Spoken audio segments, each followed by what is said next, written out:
Evan is 14 years old, and he knows something his father doesn't. The thought thrills him, amazes him, scares him.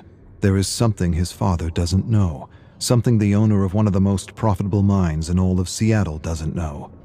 His father manages his workers with an iron fist. No, not an iron fist, brass knuckles. He calls them maggots, groveling maggots. He's about to discover he's wrong. They're more than maggots, much more. They're men, and men working together can bring change. One of these men is inspiring others to take their lives back. If they can stand together, maybe, just maybe, they can bring in the union. With the union, they'll have rights. More than rights, they'll have dignity, freedom, time to spend with their friends, time to spend with their family, time to be human. Evan knows something his father doesn't know, and he feels empowered.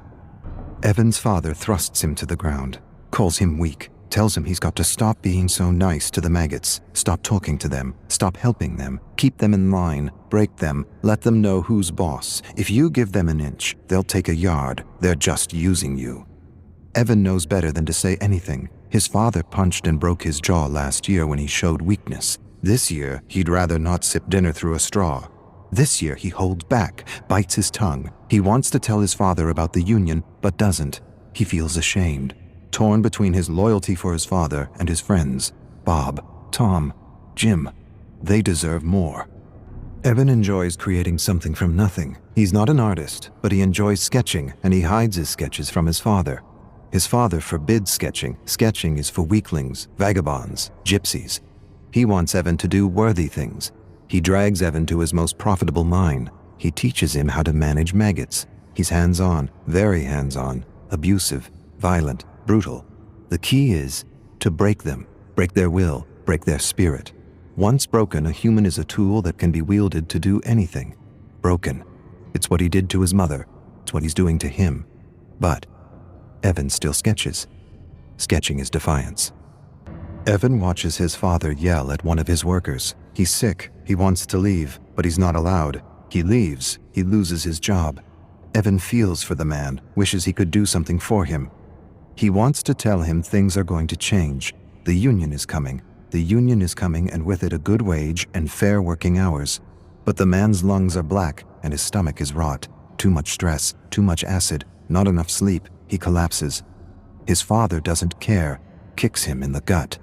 Tells Evan to drag him out of the mine. Evan drags him out.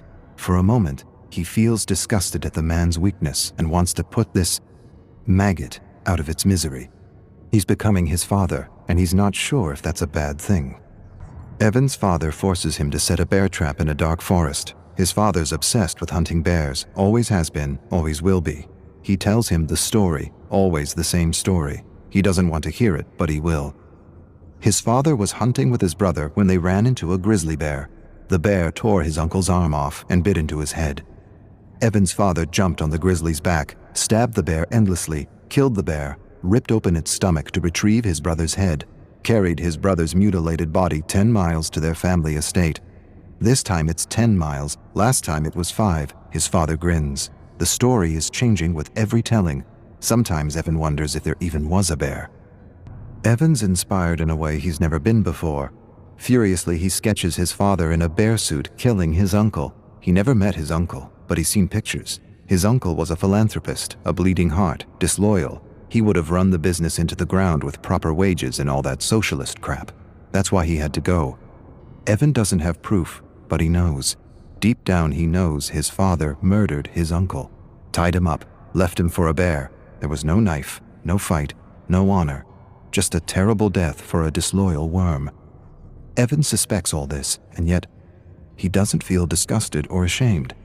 He feels something else. Something he's trying not to feel. Something he won't admit to himself. Evan looms over his father's bed and watches him sleep. He hates and loves him at the same time. Sometimes he wonders what his life would be like without him. He owes him so much, and yet he's miserable and alone. He raises a massive gray stone and holds it there for a long minute that feels like forever. He could be free, truly free. But he can't, not like this. He could free himself in other ways. Accidents happen, hunting accidents, mining accidents. He could lure him into the bowels of the mine and ignite a stick of dynamite. No way he'd survive. But despite it all, Evan can't do it. His love is bigger than his hate. He owes him too much. Evan sketches his father in a bear suit drowning his mother. He never believed his father's story. Something didn't feel right. His eyes, his grin, his lack of empathy. She was pulled into a current and never seen again. His mother. She was beautiful. Blonde hair, blue eyes, fun, full of compassion. His opposite. She didn't just go out to swim one morning and never come back. She was getting in his way, and no one gets in his way. Not even family. Especially not family.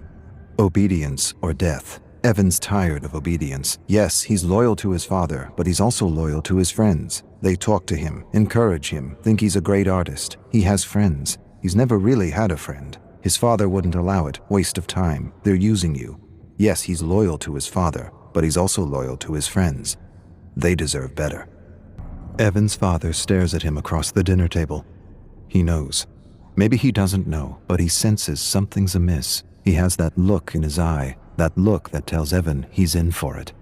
He chews on a fatty piece of rabbit and hopes his father doesn't say anything. He should have known better than to keep something from him. His father knows. He always knows. Last year, Evan lost his cool on a man who said something about his mother. He almost beat the man to death with a 2x4 while his father watched and laughed. The authorities pulled Evan away. He smiled at Evan and knew what he wouldn't admit to himself.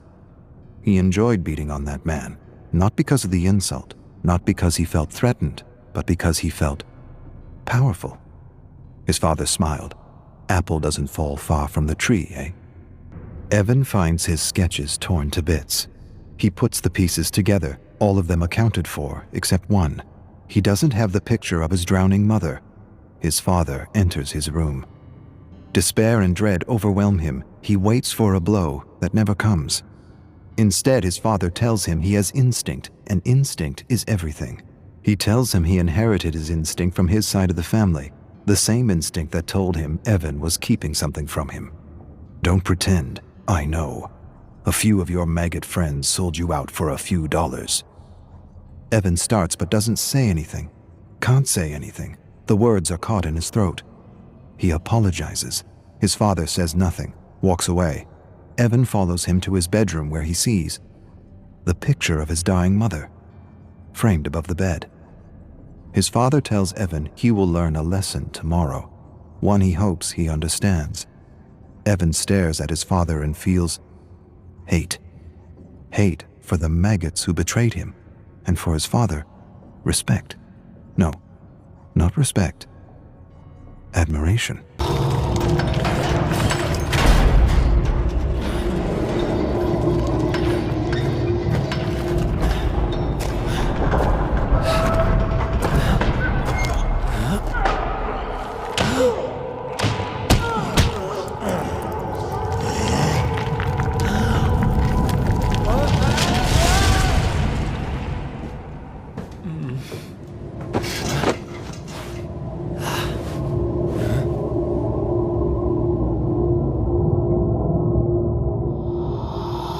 Subscribe to Lady Judge, cause she's my friend till the end.